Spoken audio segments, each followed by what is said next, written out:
Good morning, students. Today we will discuss the accounting terminology.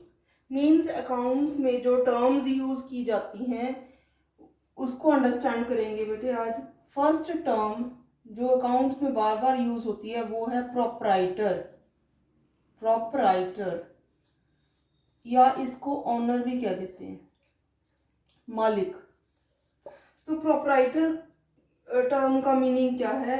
Proprietor means the person who takes the initiative.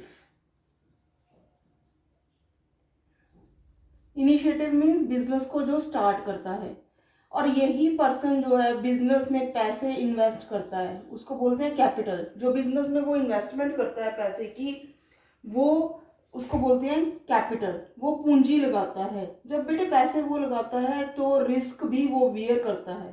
पैसे के साथ related risk वो beer करता है. तो रिस्क जब उसका होता है तो अगर प्रॉफिट होएगा तो भी प्रोपराइटर का होएगा, अगर लॉस होएगा तो वो भी प्रोपराइटर ही सफर करेगा. So the proprietor means the person who takes initiative. Initiative किस चीज का लेता है? To start the business.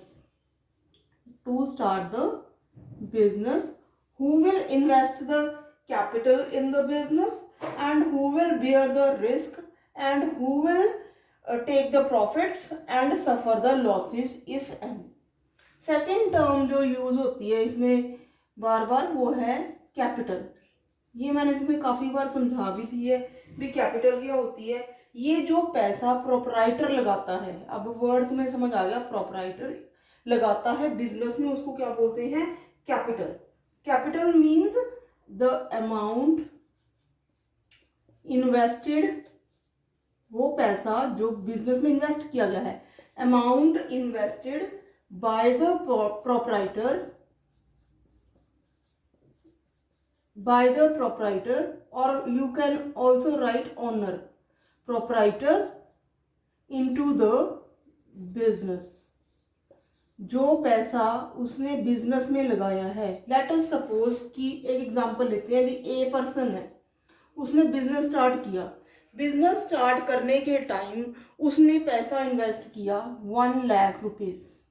1 lakh रुपए से उसने बिजनेस स्टार्ट कर लिया. तो ये 1 लाख रुपया है उसको क्या बोलेंगे? उसकी कैपिटल. नेक्स्ट इसी के साथ ही रिलेटेड एक और पॉइंट है.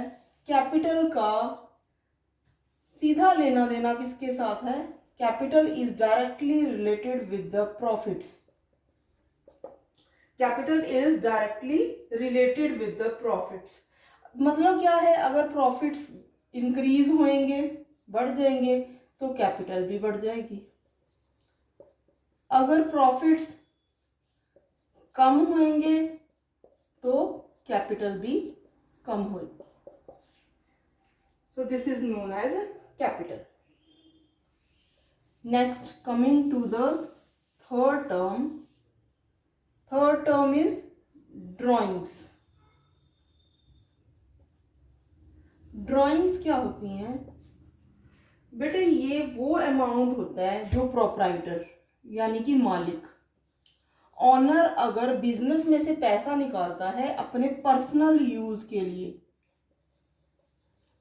किस यूज के लिए? पर्सनल यूज या डोमेस्टिक यूज के लिए, उसको बोलते हैं ड्रॉइंग्स. जैसे क्या है एग्जांपल मैंने अभी बताई थी तुम्हें.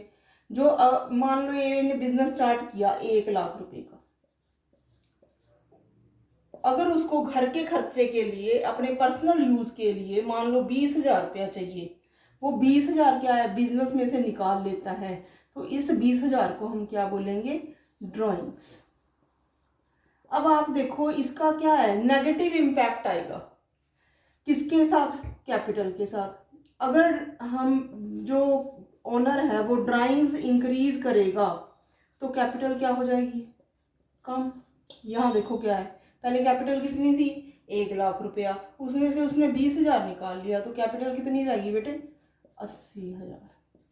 इट मीन्स ड्राइंग्स बढ़ गई. ये ड्राइंग्स बढ़ गई, 20,000 रुपया उसने निकाल लिया और उससे कैपिटल क्या होगी? कम. So this is the third term. Next term जो आप करने जा रहे हैं वो है बिजनेस ट्रांजैक्शन। ये मैंने थोड़ा सा ट्रांजैक्शन के बारे में तुम्हें पहले भी बता दिया था। बिजनेस ट्रांजैक्शन क्या होती है? कोई भी डीलिंग जो है गुड्स और सर्विसेज की, एनी डीलिंग, बिजनेस में जो भी डीलिंग हो रही है related to any dealing of goods and services for cash या उधार पे। जैसे क्या है, बिजनेस किसी दूसरे पर्सन के साथ भी कोई डीलिंग कर सकता है। बिजनेस में क्या है, परचेज भी हो सकती है, बिजनेस में कोई सेल भी हो सकती है। तो ये सारी की सारी क्या है, बिजनेस की ट्रांजैक्शंस है। अब अपन करने जा रहे हैं अभी इस ट्रांजैक्शन के क्या फीचर्स होते हैं। फीचर्स क्या है? फर्स्ट फीचर आता है, जो एक ट्रांजैक्शन है वो इकोनॉमिक एक्टिविटीज को बोलते हैं। इकोनॉमिक एक्टिविटी, इकोनॉमिक एक्टिविटी का क्या मतलब होता है? Economic activity is that activity whose main motive is to earn the profit। Economic activity वो एक्टिविटी होती है जिसका मेन पर्पस क्या होता है, प्रॉफिट को अर्न करना। तो इस इट मीन्स क्या है कि जो ये बिजनेस ट्रांजैक्शन है ये एक इकोनॉमिक एक्टिविटी है। क्यों? अगर बिजनेस परचेज कर रहा है, वो भी किस लिए कर रहा है? बिजनेस में परचेज क्यों होती है? सेल करने के लिए। अगर बिजनेस में सेल होएगी तो क्या होंगे? Profits. So business transaction is considered as a economic activity. दूसरा है बेटे इसका फीचर एक्सटर्नल और इंटरनल। जो ये बिजनेस ट्रांजैक्शन है ये बाहरी भी हो सकती है और इंटरनल बिजनेस के अंदर भी हो सकती है। वो कैसे? एक्सटर्नल ट्रांजैक्शन क्या होगी? एक्सटर्नल में कौन होंगी? दो parties, two parties are involve. एक तो बिजनेसमैन खुद हो गया, एक सेकंड पार्टी होगी। ठीक है, जैसे इसमें क्या है, परचेज है, बिजनेस ने परचेज किया, कुछ भी परचेज किया बिजनेस ने। जब बिजनेस परचेज करेगा तो कौन पार्टीज इन्वॉल्व होगी? एक तो खुद मालिक, एक जिससे गुड्स लिए हैं उसको बोलते हैं सप्लायर। ठीक है, अगर बिजनेस सेल करेगा तो दो पार्टीज कौन सी होंगी? एक तो मालिक खुद, ओनर, और एक जो खरीदेगा उसको बोलते हैं कस्टमर या क्लाइंट। तो इसलिए जो बिजनेस की ट्रांजैक्शन है वो एक्सटर्नल हो सकती है। इंटरनल कैसे हो सकती है? बिजनेस के अंदर ही इंटरनल ट्रांजैक्शन हम करते हैं कई बार। ये एक एग्जांपल के थ्रू बेटे मैं क्लियर करती हूँ तुम्हें। जैसे क्या है, एक एग्जांपल लेते हैं, भी बिजनेस में कोई एसेट है, एसेट होती है बिजनेस में कोई भी प्रॉपर्टी है। लेट अस सपोज एक प्लांट है, मशीनरी है बिजनेस में, प्लांट एंड मशीनरी।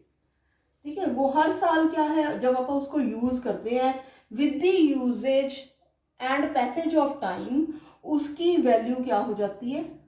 रिड्यूस। क्यों? क्योंकि उसमें घिसावट लगती है। उस घिसावट वर्ड को क्या बोलते हैं? डेप्रिसिएशन। डेप्रिसिएशन। अब ये जो डेप्रिसिएशन है ये क्या है? जो बिजनेस की कौन सी ट्रांजैक्शन है? इंटरनल ट्रांजैक्शन, क्योंकि ये बिजनेस के अंदर ही डल रही है। लेट अस सपोज जो प्लांट एंड मशीनरी है उसकी वैल्यू है 8000। ठीक है, हर साल हम उसकी डेप्रिसिएशन डालते हैं 10%। अब जब 8000 का 10% निकालेंगे ये बन जाएगा 800 रुपये। तो ये क्या है? डेप्रिसिएशन 800। ये कहाँ डली है? बिजनेस के अंदर ही। तो इट मीन्स क्या है, इसमें आउटसाइड पार्टी कोई इन्वॉल्व नहीं हुई, बिजनेस के अंदर ही ट्रांजैक्शन जो है वो की गई। सो business transaction can be internal also and business transaction can be external also. सबसे इसके बाद थर्ड पॉइंट जो है वो आता है, वो है क्वांटिटेटिव या क्वालिटेटिव।